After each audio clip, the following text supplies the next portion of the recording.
December 12, 2009, history was made when Annise Parker became the first openly gay person to serve as mayor of a major US city. I remember when we sat down over a year ago, you described campaigning as a combination of a job interview and a bad blind date that goes on and on and on for months and months and months and months.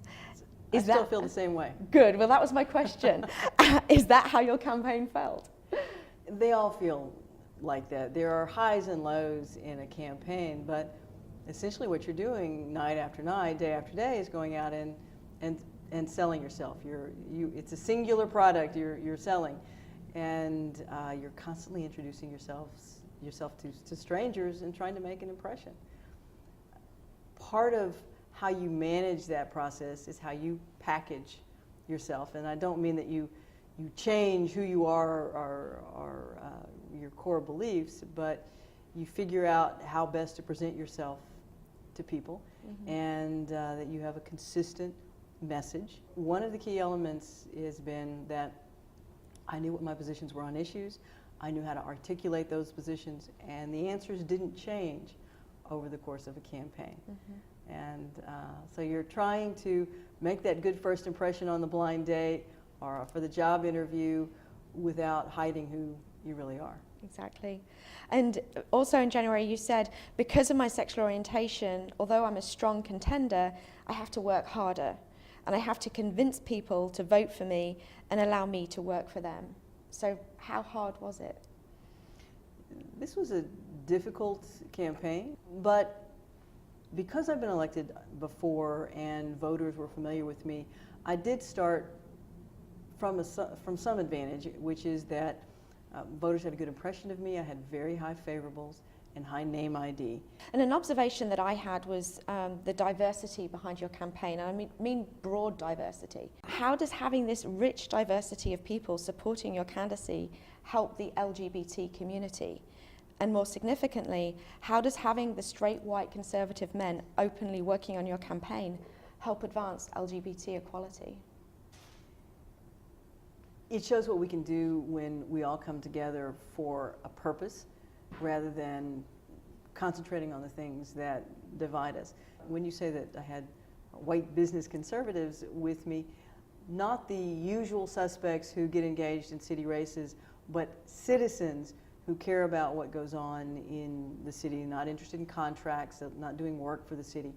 And I was able to reach them with the message. And there's an element of, well, she'll tell us the truth about her sexual orientation, she'll tell us the truth about anything. But the fact that if you went to my campaign headquarters, you saw all kinds of people coming in and out. If you sat in on the strategy sessions, you saw a range of people from across the city of Houston. And none of the other candidates in the race had the breadth of diversity. Diversity in background and ethnicity, but also diversity of thought. The one thing that they all agreed on was they wanted the best candidate for mayor who could run the city. The overwhelming media response allowed me to have conversations with people all around the world, not just about being a new mayor, but how the fact that Houstonians factored in my sexual orientation and still elected me should mean that people around the world, certainly around this country, can go after whatever position they want. And I remember when the news hit the BBC, coming from England and then seeing that it was on the British BBC was just incredible.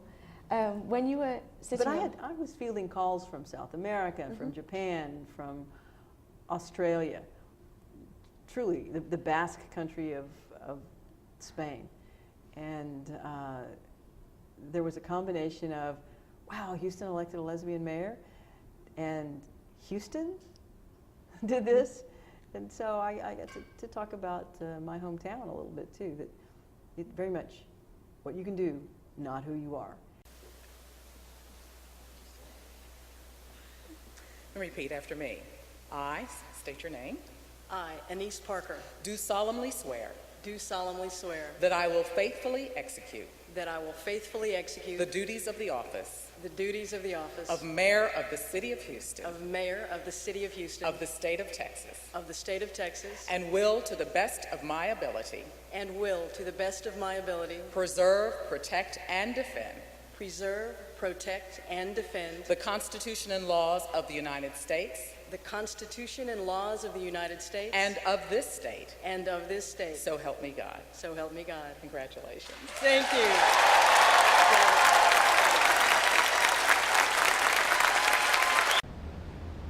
Annise Parker ran because she believed she was the most qualified candidate.